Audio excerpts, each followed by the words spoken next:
G'day, punters, and welcome to another edition of the Mailbag Preview Show. As always, brought to you by puntingform.com.au. If you're not using Punting Form, you're not doing things correctly. We've got the old band back together today. We've got Lindsay and Shane joining us. How are you, Lindsay? How's the week off? Yeah, not too bad. Good week off. Just in the studio recording the Beatles cover band, as you guys like to call it. So, as always, Shane, you were on the money. Well played. You were on fire last week, but I'll throw to Mr. Whippy himself. How's your week been?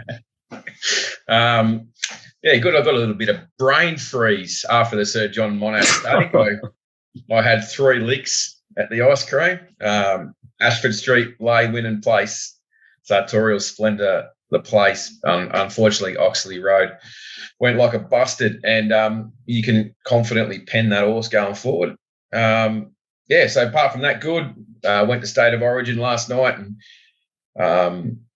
that was amazing atmosphere. How many 4Xs did you have, and how many times did you yell out Queenslander? I had 4 before the game down at Caxton Street. I had a couple in the stadium before kickoff. Left 6 minutes before half time to get to the bar first and jammed another 4 into me at half time. So, yeah, I had a good day, good night. And in true NRL fashion, I've seen something on social media last week, a guy that reports on the NRL, and on the wall in his office is a montage of sports articles written by him and or about him in his background. So I thought I'd honour that today with a little article. The last time that's unlike you for a bit of self-interest. All right, we've got a big show today. We'll do a little bit differently. We're straight off the bat. Lindsay's pretty keen on one tomorrow at Geelong. So take it away there, Lindsay. What do you got for us?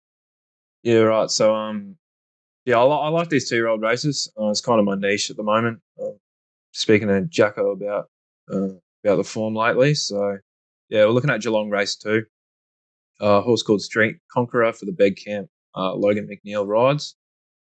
I was speaking to Jackson the other day, and we're waiting for a price on this thing. Big green corporate goes up $13. That $13 lasted a minute, 47 seconds. One roll into 750. That lasted another 13 seconds into $5, and it's now $3.40, no deduction. So $13 into $3.40. About a 22% move in its winning chance, which is fucking huge. I don't know how much money has been taken there, but it's a good lead to its chances. So it's jumped out. Yeah, big hold. Anyway, so it's there's a form line, the jump outs at the moment at Pakenham and Cranbourne through Giga Kick, who goes around on Saturday at 2:20. And the 2-year-old race at Flemington. Street Conqueror cut the corner against it at Cranbourne in a recent trial, and I think it went slightly worse /par with Giga Kick, who was wide down the outside, slightly arse, but I see Street Conqueror keeping on the coattails of that horse. A very good lead to its chances here. The $13 was absolutely ludicrous. The $3.40s now probably about right. So if it drifts late, I might have a bet, but I think it's a good lead for the form line through Giga Kick heading forward. As you know, it's coming to the end of the season. These 2-year-old form lines are coming a bit more crystal clear. You can bet with a bit more confidence. And just in the race, hoofs don't lie. Shit name, decent horse. It goes around Flemington on Saturday. I'm not sure if it does actually. It's just in the acceptances, but that could come out, which I think it's around the $3 mark at the moment, so that could take a bit of cream out of the price too. Fast witness for my uses. The gate, it'll roll forward from the gate, I'd say, from 13. Might find a bit of bother with the map. Street Conqueror from 9 will be midfield at worst, and I think it'll win. I don't think the others are good enough. King's Chamber is the improver, but I don't think it's good enough to beat Street Conqueror. So I'm keen there for an early play on Friday. If we get probably $4 plus, I could be tempted, but at $13 and at $3.40, it kind of stings a bit. But there you go. He's a bit dejected, as you can tell there, punters. But how come? What were you doing when you missed when the race went up and you missed the price there, Lindsay? I was sleeping actually, so I woke up, saw it, but you miss the price. Like Shane said, there's probably only $300 worth of bets being taken, so it's probably a myth. But $13, what are they thinking? It's just hard to take as a punter, even though someone probably had $50 on that 13, but you just know that the 13 was there, and then you're being asked to take $3.50. That mentality's hard to get around, isn't it? Yeah, you wish it was 30 years ago and you can actually have a crack. But anyway, moving on. But you do seem confident there, and like you said, it sort of ties into that Giga Kick, bit of a screw course, especially off the trials there. So it gives you a bit of a form line. They're talking Coolmores with that horse, so. You see how it goes. Yeah, absolutely. Yeah, well, we've already seen the Coolmore winner. Shut up. Yeah, we'll talk about Giga Kick a bit later, actually. So, we can get a bit more in depth there. Anyway. Well, there's one for you punters anyway. A bet there on Friday. Try and build a little bank for a few of the boys' bets later on in the show. Now, we'll have a chat, Bloodstock, Mailbag Bloodstock. Thanks for everybody purchasing horses over the last couple of weeks when we've been spruiking them. I will say we are off the mark. We had the couple of runners last week. Showman, it was a little bit disappointing at Cranbourne, but Akatango got us off the mark here at the Mailbag on Friday at Tamworth. Shane is in the ownership. How was it, mate?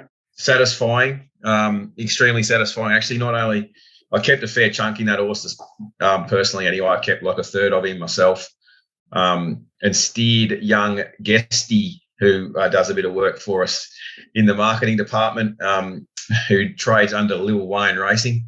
So we've got sort of half. We've got half between us. I sort of tipped the boys into it, so it was pleasing. I didn't know what to think after his first up run at Armidale, where he dropped out and got beat 19 lengths, and but anyway, look, he fought back. He's only a 2-year-old, and that's what you just got to keep remembering. He's a 2-year-old, and he's got plenty to come. He's by Spieth, and they're just runners, the Spieths, very much in the mould of the sire. Not necessarily like jump and run speed horses, but get up and early and run it into the races at 2-year-olds. Yep. As 2-year-olds, they're sort of, and that's, I think, it depends on what you're in for racing, obviously, but this filly that we've got, this Spieth filly that we've got here with Kieran Maher. I think we're selling shares for like $1,020 for 2.5%. Yeah, something in that range. Like 1,020 for 2.5, 2,040 for 5%. She's Magic Millions and Cutest. She's got bonuses behind it. Like you win a maiden with her, 2-year-old maiden with her, and you get out of them. Like it covers the purchase price. And they're just runners, and sometimes you can sort of.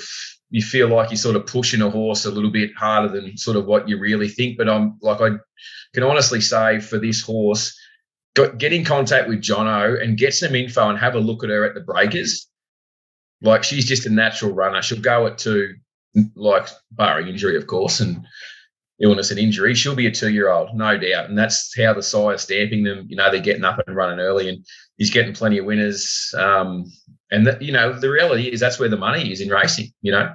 These young horses with these breeding bonus schemes. Akatango picked up $21,000 for winning a maiden at Tamworth. Yeah, it's unbelievable these days, isn't it? So if you're looking to get into an entry level sort of yearling, filly that's going to race as a 2-year-old, certainly get in contact with Jono at the Mailbag, JONO, Jono at the mailbag.com.au, and just have a look at the videos of her getting broken in. She's an early runner for sure.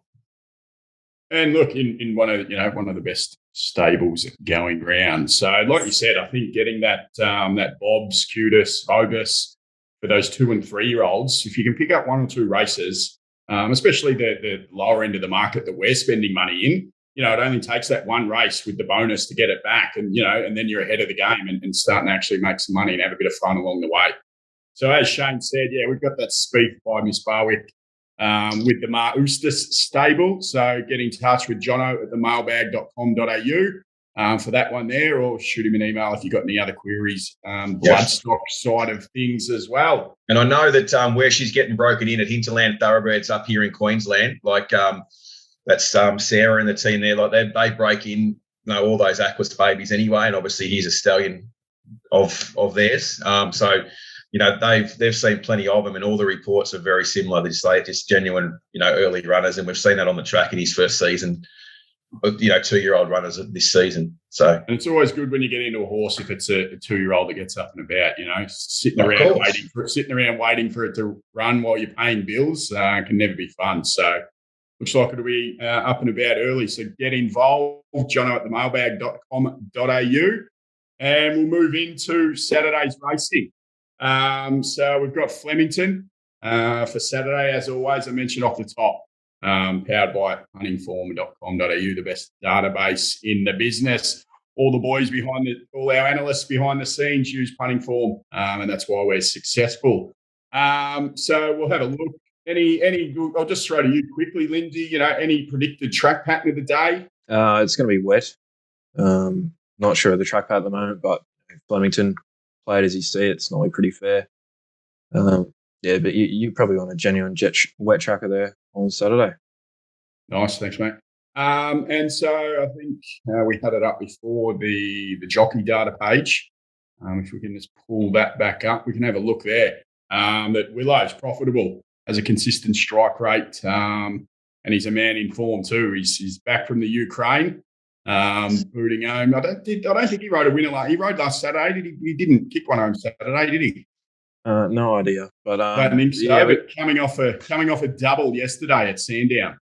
Oh, there you go. And I think he's 24 odd % pot from his last 100 rides from memory. So 24.5% pot. Yeah, that'll do. So we can follow him in with confidence, and also got a bit of just a quick one on some trainer data there from the Punting Form database. The Hayes boys historically improved at Flemington and are very profitable. However, they're running cold at the moment. Their recent results very poor, striking at less than. They're going bad, aren't they? 9 from their last 100. Yeah, going real bad. 10% from their last 100 runners. That's pretty poor. Wonder if there's any coincidence there from when one of the boys went and played for Carlton. But it's like with these big camps, like heading into the spring, like the winter months can be a bit dry for them, but heading into spring, sure these big servers will come to the fore and step out some talented ones in the coming weeks that we'll see. They'll ramp it back up. So, like jockeys as well. Jacko was speaking today about Ollie. He's back today. He's riding real well. He's back riding. Willow's back riding. Yeah, and they're in form. So the big boys are back, and you can follow them and just get rid of some of these second raters. Warming up into the spring with some better quality horses. You're right. They'll regress. No, they'll not. What's the opposite to regress? Progress, improve. Yeah, progress to the mean. So watch them have a big next 100 runners. Yeah, absolutely. All right, enough of that. Enough of the jockey and trainer stats. Let's get into some analysis of the races. And race 1 at Flemington, right in your wheelhouse, as you mentioned, Lindsay. I love the 2-year-olds. 1,000 metres down the straight here, of course. So Giga Kick, the horse we spoke about before with the grouse trial form, comes up favourite here, no doubt. They did go up 270, I believe, 220, probably another $100 taken there by the Green Corporate. Anyway, nice debut, 5.1 lengths quicker than the maiden class there. And it's beat a Stokes horse there. It has some decent trial jump out form. So the form lines are good, but it was real soft on debut there, and still smash that class benchmark, which we love. It's recent jump outs I mentioned before behind that horse. We're thinking of backing at Geelong on Friday, and it also had some form around a horse called Manhattan Thunder. I think Sad's trains that thing. It ran last week at Sale on Friday. Ran a huge race. Its relative gain splits there and punting form were absolutely enormous. And I think it was a massive win. And that is a horse you can find, Manhattan Thunder. But Giga Kick probably went par with that horse, if not just a tad worse on the synthetic at Pakenham. And since that, Giga Kick's been on the wet track at Cranbourne and went well and handled it. So it's favourite to handle the conditions there on Saturday, the wet conditions. It'll roll straight to the front from 6. So, so we got car off. Clayton Douglas car off. Cartwright on. He rode it in that trial. So he's got a feel for the horse already, and he can put it where he wants, up on the speed. The Danger tapping 3 in the market also has form from those Pakenham jump outs. I had some notes the other week. Where are they? So Giga Kick, I believe, trailed 5 lengths superior to a horse called Christina. Christina was given wind burn by tapping 3, but under a light ride, but tapping 3 was under moderate to hard ride on the synth, but gave it wind burn. So I think there's 2 main chances here as a market flex. I'm not a genius, but Giga Kick and tapping 3. Tapping 3's got Meach. I'm happy to be off Meach lately as a general rule for me. Giga Kick. Especially at Flemington. We talked about our stats a couple of weeks ago, and I still tipped everyone into a Meach horse at Flemington. No, that's right. Yeah, a Moody thing. Anyway, yeah. You mean you're against her? Like last week, I was against her on Cotel when Nolan was on tapping 3 last week when they scratched. And Meach was on Cotel. I thought they jumped out similar, but Meach was, I think, 3 or 4 times the price as tapping 3 was now. And then the Cotel come out pissed in almost, but with things in its favour. But Meach is on here, and I'm happy to avoid it at the price. I think the best chance outside of them is Lachars, number 3. It's been down the straight, so it has the advantage of that, which not many do, if any. It competes against here. They're changing around with the gear a bit here, and Ollie goes on, as we mentioned before. Had a couple of trials up in Sydney, I think, lately. It could be a play here. May want to touch further, but I think it's a decent chance at 14s. But Giga Kick, very, very hard to beat there. And I think one's outside of that. I think it's too short for Who's Don't Lie. It's kind of hitting the line hard last start, and I think back to the 1,000.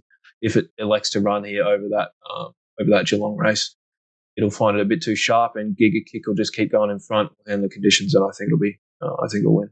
So just a small play on the Scars, number 3, if anything, or just monitor price Giga Kick. Not sure what they'll do with it. I think if Street Conqueror comes out and wins impressively, like you think it could do tomorrow, I don't think we're any chance of seeing Giga Kick drift. May not firm up, but I don't think we're going to see it drift too much. And with the market with these 2-year-old races this year, it's been very, very interesting. Like there's a few moves lately where it just makes you question it. The other week, there's a Danny O'Brien debutant that was like heavily backed. I think 11's into 650, 550 or something like that, and it's run really, really well. And then you see some of the racehorses, which normally the big boys like to back, just out the door, but they still run well. And I don't know, it's a bit confusing. So I'm happy to just wait and see. If it drifts, I'll back it anyway. But Lachars may be the play instead of just launching into Gig Kick at the price, but Gig Kick super hard to beat. I could back it on a day at the price, but there's a lot of water going under bridge between now and Saturday. Beauty. Race 1 at Flemington there. Thank you, Lindsay. We'll move on to race 5. All right. So I think I said the other week, some of my favourite races, not my favourite race of the 2-year-old mile races, but it's been eclipsed by a 2-year-old 1,800 metre race on God's carpet there on Saturday. So keen here. Quang Tri won impressively last start. Gets a similar setup here. I think it goes up three kegs. So it's given 4.5 kilos to the rest of the field. 2-year-old racing. What are you going to read into it? Yeah, so Quang Tri, keep sleeves up, Egan. It's short again. It's come up favourite. Verifier. Doing some good splits the other day. So Verifier. I was talking to Jackson. This thing was in or nominated for a race the other day, and he was keen. He had an opinion of it. I think it was staying at the same trip, but we wanted an up and trip. So I guess 1,800 meters here. 10th best last 200 of the meeting last start. Gets Jai McNeil from D now and Blinker's first time. So that's it pricks the ears a bit there. And I think it can be further forward. It gets flushed out the back of the C last start pretty badly. Quang Tri draws. It has a pretty similar setup. I think it drew 9 last start. Draws 11 here. Egan can put it where he wants. We did back Trans Am. Yeah, it just depends on how the track's playing, but I wouldn't be too worried about the map because some of these will stop like shot. 2-year-olds, 1,800 meters, and most of them are lacking platforms. Trans Am we backed last start. Got a great draw, real suck run. Was coming to get on the line, like it kind of didn't sprint with him, but it was coming to get on the line. Got crowded. I think it goes Zach Spain to Willow, back from the Ukraine. So yeah, I'm pretty sure they're the top 3 in the market. But yeah, I just thought that was a good race to preview. Quang Tri, I think if it holds or even improves, it can win again. Verify second favourite, $5.50. Trans Am, $7. Quang Tri could be a bet. Watch out for Verify. Maybe could be a player in the spring if it relishes the trip here. And those jockey switches, Lindsay, I spoke to Shane last week about that. He starts every jockey up in Queensland on a -2. How do you handle those sort of, Mick D to Jai McNeil? How you do all sort of form and how do you, take that into consideration? So I play heavily into the, waiting jockeys, that type of thing. So, and we have the way we do our form, we can identify a switch and add that into mucking around with our prices. And I weight that quite heavily. Sometimes I'll use a -4 with the way we do things. But, especially at the moment, there's a horse we'll talk about later. You get Michaela Lawrence on, a senior rider on, something like that, especially coming into the spring. It's just huge. So, yeah. Well, pretty good segue then. We'll move into race 6 there at Flemington, up the straight there again, 1,000 metres. There's one there we want to talk to. Yeah, so, Squid Game, number 9. It's been performing huge lately. Like, it's effort behind Inundation, that really, really good rating win at Caulfield. It was held up there. Yeah, we said before Michaela Lawrence on. The man from the Ukraine, the back from the Ukraine on. It's a good setup and it'll be hard to beat. I think, Shane, you had an opinion here as well. Yeah, I did. I just Google image searched 6-scoop ice cream cone. I was going to make it my background. You're going for 6 this week? Yep. Look, this is the single greatest jockey switch on the program, in my opinion. Michaela Lawrence on a back marker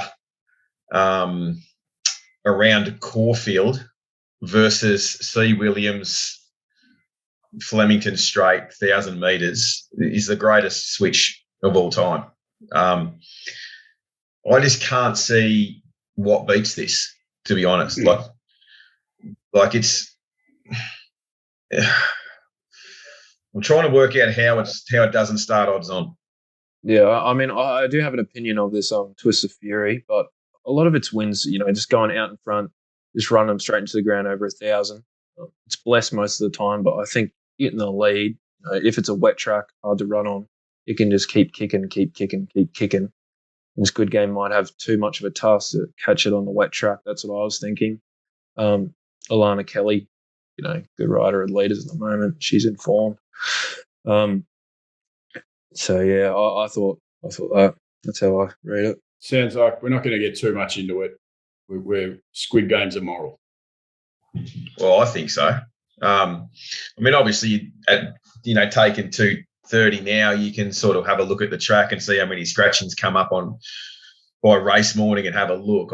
You don't want to take 220 and have the second favourite come out and then, that hasn't run on heavy track and, you're on at $1.85 and you're taking $1.90 to fair late. So, and I think this Verenskova is a weak point in the market. I think, it's price of potential. When it debuted, you thought, this thing's got some proper talent, but 1,000 meters down the straight, Verenskova. More than happy to risk out at 6. Yeah, the inundation, passive aggressive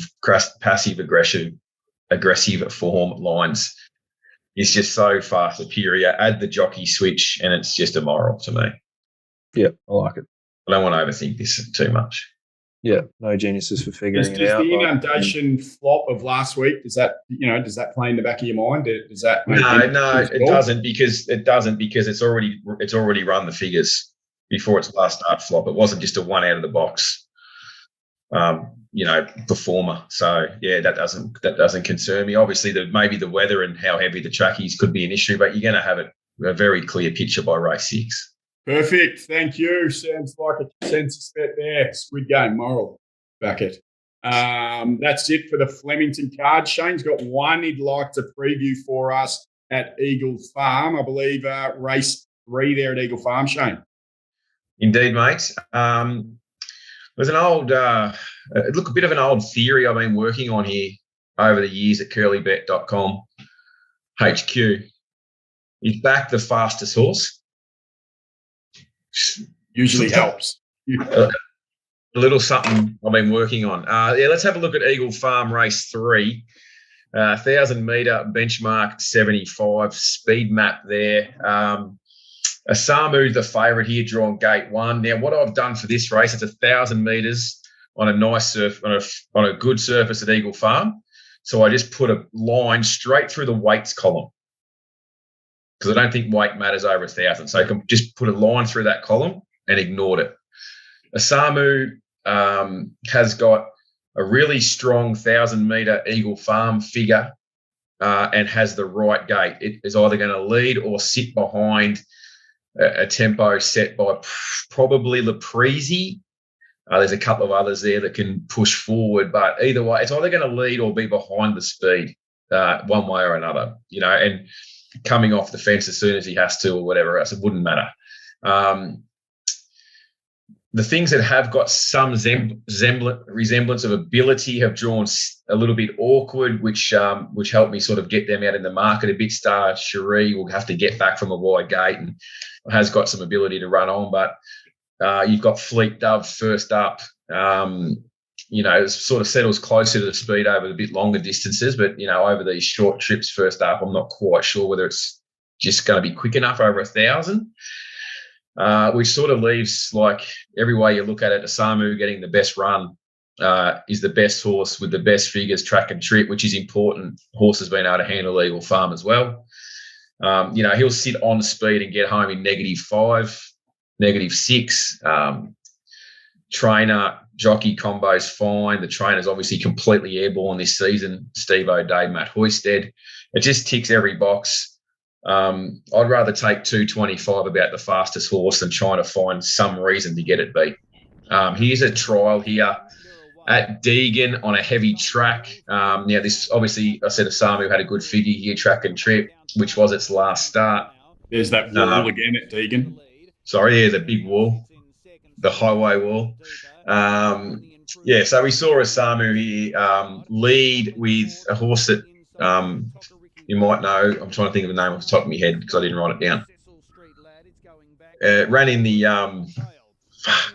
anyway. It's a horse that ran in the group races of Tony Gollins. F Troop it was, I think. F Troop. Yep. he's no slouch. He's a very, very fast horse, and but that's a Samu in the sort of light blue colours. F Troop, I think, outside him there, and getting to the outside in a nice trial. He wasn't really asked to extend here. Like obviously, you've got an open company horse on his outside, on a heavy track, unsuitable surface, and just holding them off nicely on the line. I thought it was a good enough trial. And you like to see that trial, like he's 126 days between, and a nice, a nice gallop over that distance as well. Like it was 1,050 trial. So he goes to the races fit, best horse, best figures, best gate, best map. I could see him starting, like $1.90 when the stable money comes for it. But I think it starts around even money, and I think it wins. So at that what are we at? 225, 230s, definite early Saturday play from Shane there at Eagle Farm. Look, there's a couple have come out, and there's a couple that are drawn wide. Like Star Cherie's got to come up from Sydney. They did book James Ormond for the ride, and they've come up with the outside gate. So it may come out. Maybe I don't know whether I bring it up or not. But apart from that, like everything else, it's just it just looks the obvious, So. Nice. Thank you, Shane. That's all we'll be previewing for Eagle Farm. As we say each and every week, though, sign up to Curly's product. He's a man in form, a winning set yesterday, a fat, filthy set on Saturday that would have been even bigger with the multi there at Toowoomba. Talk us through your thoughts there, Shane. Where were you Saturday night? You were out with the family, I believe, and we had a fat collect rolling on a... Yeah, so we're into a horse, what was it called? Chasing Jackley or something in the maiden, coming off a big run in town the start before where it was 3 wide, no cover and boxed on super. Sort of settled outside the leader, and I just thought we're winning the whole way up the straight. And in the last 50, he was a bit soft when he thing on the outside just nabbed us right on the line. But it was also good that we also got something out of the night though. I steered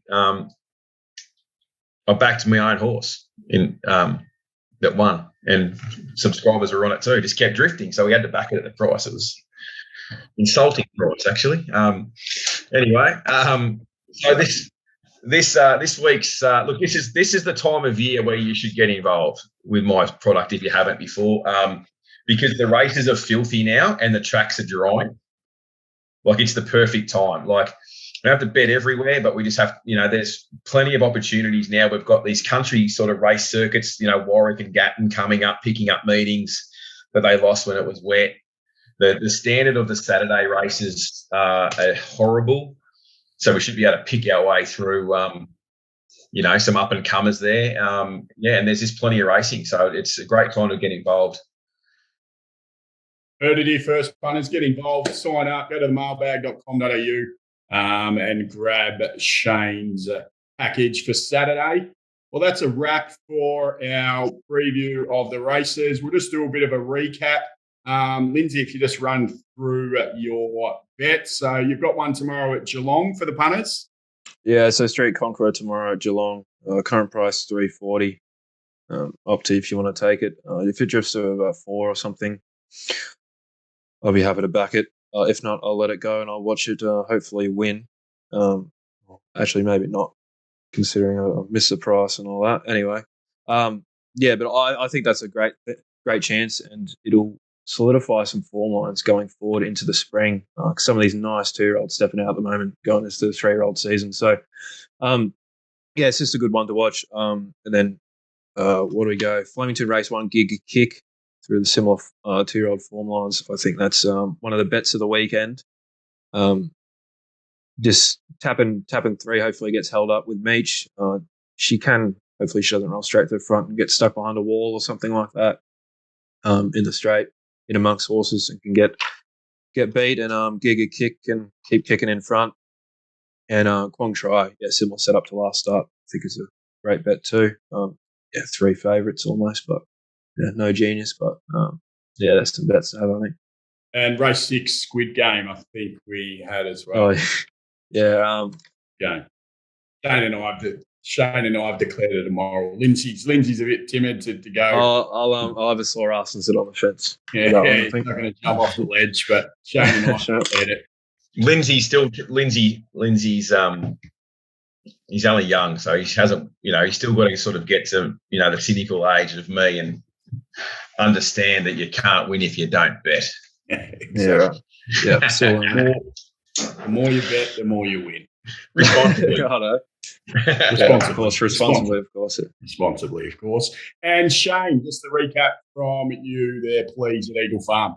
Yeah, Race 3, number 3, Asamu. I think I've priced all the races so far with what we've got on exposed form. I haven't sort of done. I normally do the last of the sort of pricing after scratchings, but of all the sort of favourites on the card, I think that this one's got the best setup, and that 225 is one that I think will probably start shorter and be winning. And I think after the success of last week, I'm going to put you on the spot. We're going to have to go back to the ice cream analogy. It may not be 4 scoops this weekend, but if you can give the punters a something special from Mr. Whippy. Jeez. Not in the same race, it can just be a multi. You decide. Yeah. Okay. So we'll go for the. I suppose we can go for the triple scoop maybe. So single cone, 3 scoops. Samu, the win. Squid Game, the win. Yep. And the all up. Beauty. Win bet, multi. Win bet, multi. So we've got the Flemington Moral and Shane's special that he's really keen on at Eagle Farm. All right, boys, thanks for that. As always, powered by puntingform.com.au. Head to the mailbag.com.au, sign up. All the boys had a fat weekend last weekend. Jackson's back in form was good. Beats tipping winners left, right, and centre from wherever he is in the world. And Shane was on fire. So special mention to Pistols Performance Wednesday. Oh, absolutely. I was in the underground car park at Gambaro's drinking 4X Gold pre-Origin with a couple of blokes, and they said, "Have you got any tips?" And I said, "Hang on a minute, Pistols just sent something through here. Have something on this at $10." Off the bit the whole way, kept coming to win on the line. It was glorious. Somehow. And get around Pistol. That's he's in some filthy good form. He is in some very good form, and it's always good to back a few late to either with Shane at Toowoomba or Pistol out wide there at Ascot or Belmont. That'll do us today. Thanks, gentlemen. Enjoy your weekend, and good luck, punters. Thank you. Cheers. Good, James. Thank you.